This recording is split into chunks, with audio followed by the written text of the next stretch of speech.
Number 2 दूसरी विद्या है, उसका नाम है अर्धनारीश्वर विद्या। नाम क्या है? अर्धनारीश्वर विद्या, जिसको हम प्रैक्टिस करते हैं। इसकी क्वालिटी क्या है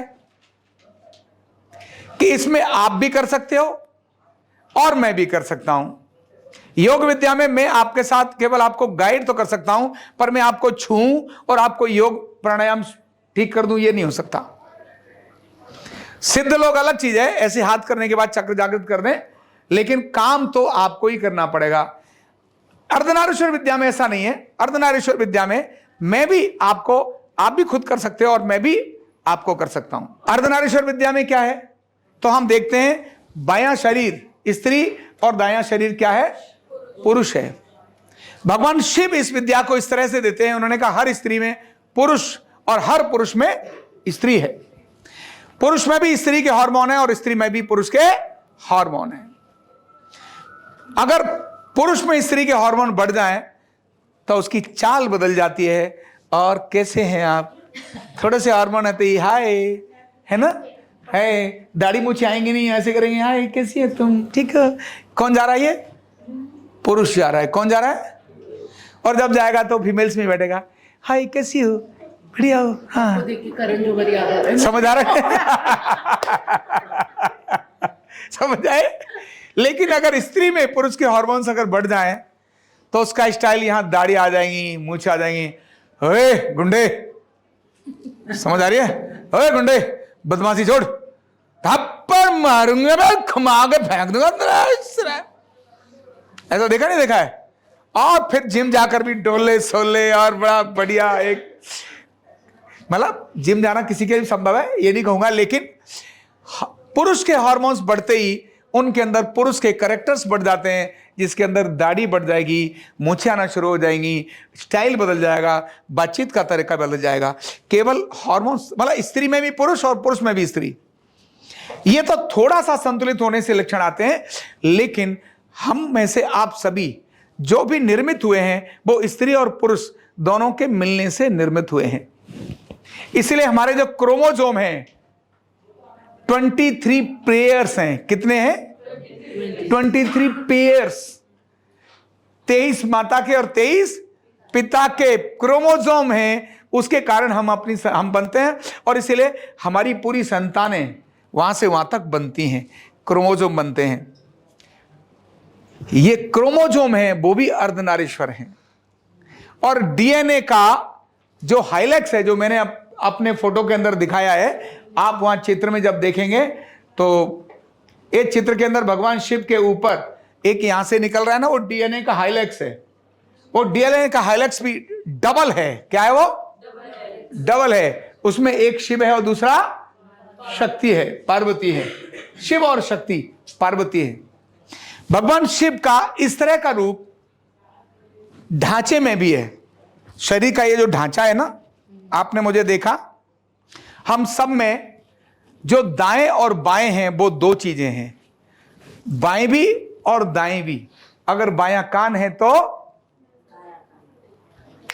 बायां कान है तो दायां कान भी है। इनकी बाईं आंख है तो दाईं आंख भी है।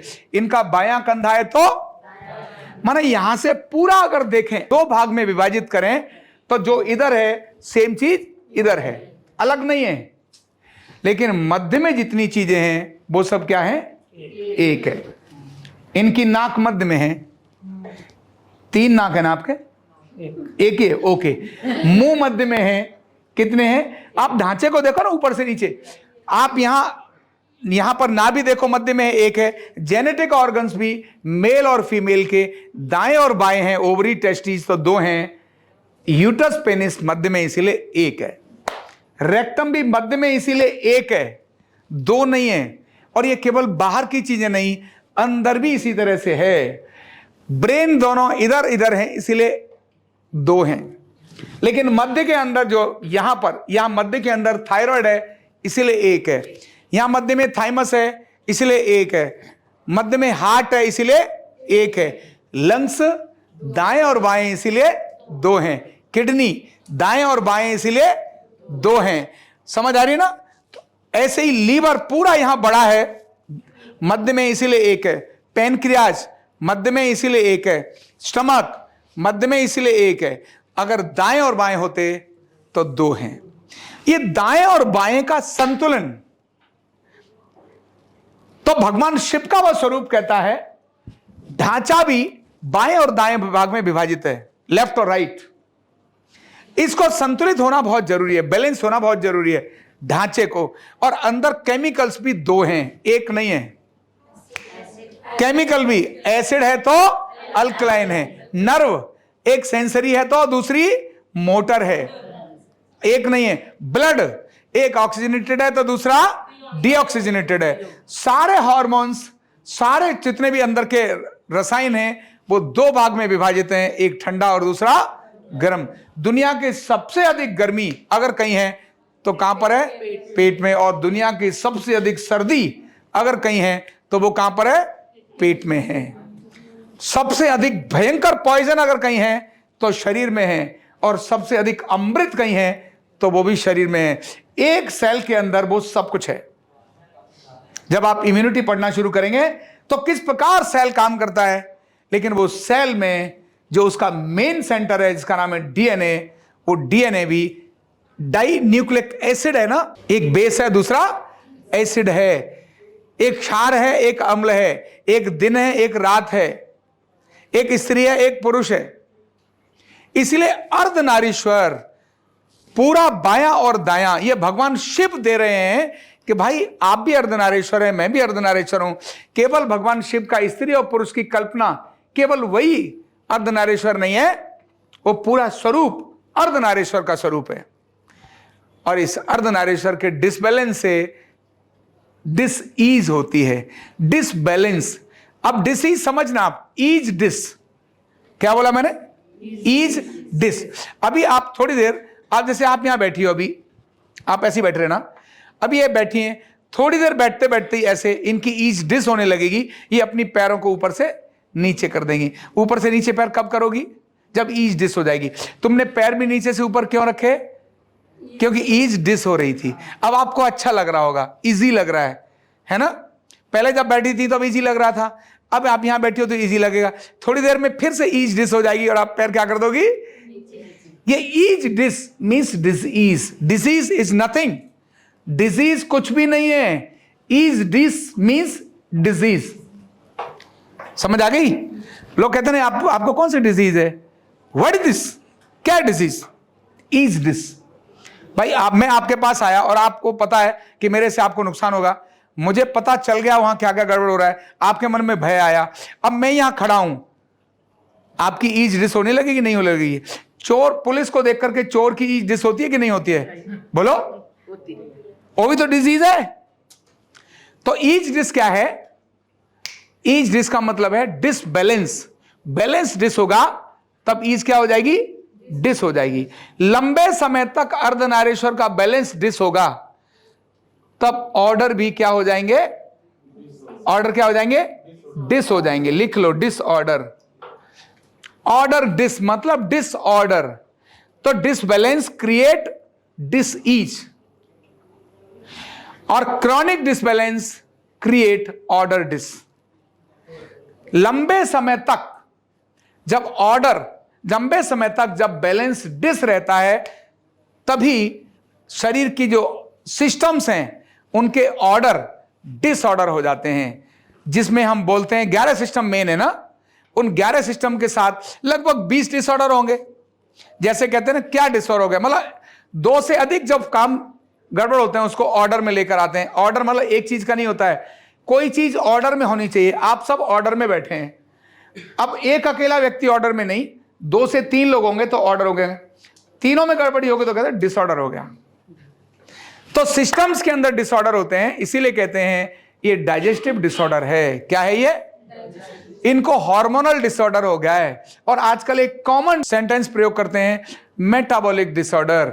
Diabetes is metabolic disorder, cancer is metabolic disorder, obesity is metabolic disorder, degeneration is metabolic disorder, psychological disorder means metabolic disorder.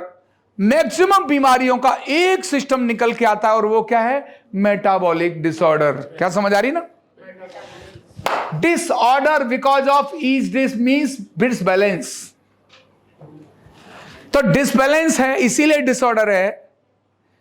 हमने कुछ नहीं करना, हम क्या करते हैं, केवल बैलेंस को, जो डिस हो रखा है उसको क्या करते हैं, बैलेंस कर देते हैं। डिसबैलेंस को बैलेंस करते हैं ओनली। हम किसी ईज को, डिसीज को ठीक नहीं करते, हम किसी डिसऑर्डर को ठीक नहीं करते, हम तो भैया बैलेंस को, जो डिसबैलेंस है उसको बैलेंस करते हैं।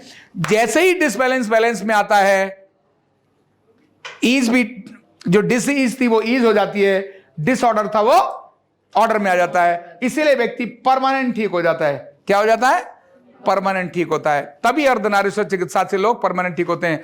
तो ये दूसरी विद्या भगवान ने दी, शिव ने, और वो कौन सी दी, अर्धनारीश्वर विद्या। समझ आ गए। अब अर्धनारीश्वर का मतलब केवल भगवान का वो स्त्री पुरुष वाला चित्र नहीं है कि इधर माता पार्वती, इधर भगवान शिव, इधर डमरू, और इधर कान में कुंडल, और इधर उनका वो बैठा हुआ है शेर, इधर बैठा हुआ है नंदी, इधर, मतलब ऐसा नहीं है।